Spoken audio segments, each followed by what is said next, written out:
భగవంతుని ఆశీస్సులు ఉండబట్టి ఈ విజయం వచ్చింది. ముందుగా మా కాలంలో అంటే ఇంతకుముందు నేను యాక్ట్ చేసేవాడిని. ఇప్పుడు ఏదో సంవత్సరానికి 1-2 సినిమాలు. అప్పుడు ఇన్ని సభలు ఉండేటివి కాదు. ముందుగా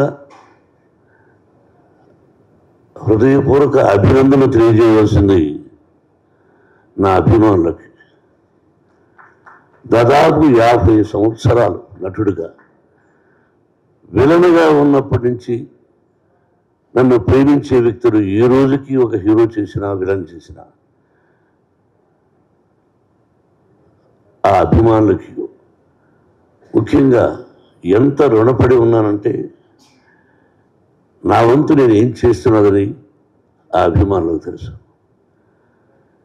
వాళ్ళు ఈ రోజుకి బ్యానర్లు కట్టుకుంటూ ఇన్ని సంవత్సరాల తర్వాత విజయం వచ్చిందని వాళ్ళు ఫోన్లు చేస్తూ వాళ్ళు మాట్లాడుతున్నారంటే ఇది పూర్వజన్మ సుకృతం. నేనేం మాట్లాడాలి? ఈ సినిమాలో నటించినటువంటి నటీనటులు అందరూ, మా బావ దగ్గర నుంచి ప్రభాస్,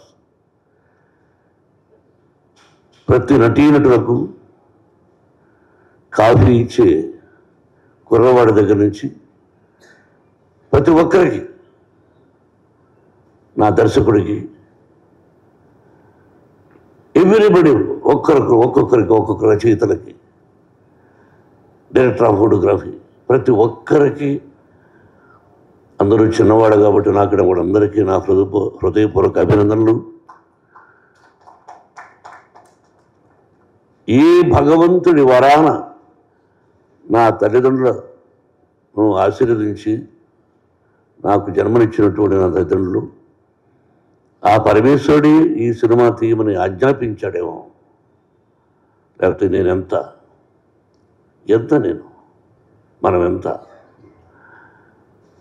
కాబట్టి ఇది పూర్వజన్మ సుకృతంగా భావిస్తూ నాకు ఈ అవకాశాన్ని కల్పించినటువంటి భగవంతుడికి, ఆదరిస్తున్నటువంటి ప్రేక్షకులకి ఎప్పటికీ ఆ ప్రజల ఆశీస్సులు నాకు ఉండాలని, నా కుటుంబానికి ఉండాలని, ఆ సర్వేశ్వరుడి ఆశీస్సులు మీ అందరికీ ఉండాలని హృదయపూర్వకంగా ప్రార్థిస్తూ, పేరు చెప్పాలంటే ఈశ్వరుడి డైరెక్టర్, ప్రతి ఒక్కరికి జర్నలిస్ట్ సోదరులారా, మీ అందరి ప్రోత్సాహం ఉండబట్టి ముందుకు నడుస్తున్నాం. మావి నిజాలు చూపించండి, ఆ భగవంతుడు మీ అందరికీ ఆశీస్సులు అందజేస్తాడు. మీ ఆశీస్సులు మాకు ఉండాలని కోరుకుంటూ, Vinay, if there is no Vinay there is no Kannappa. Yes, everywhere. ఈరోజు ఈ ఉత్సాహంగా నేను రావడానికి కారణం నా తోటి నటీనటులు. పేరున అందరికీ హృదయపూర్వక అభినందన తెలుపుతూ, థ్యాంక్ యూ వెరీ మచ్.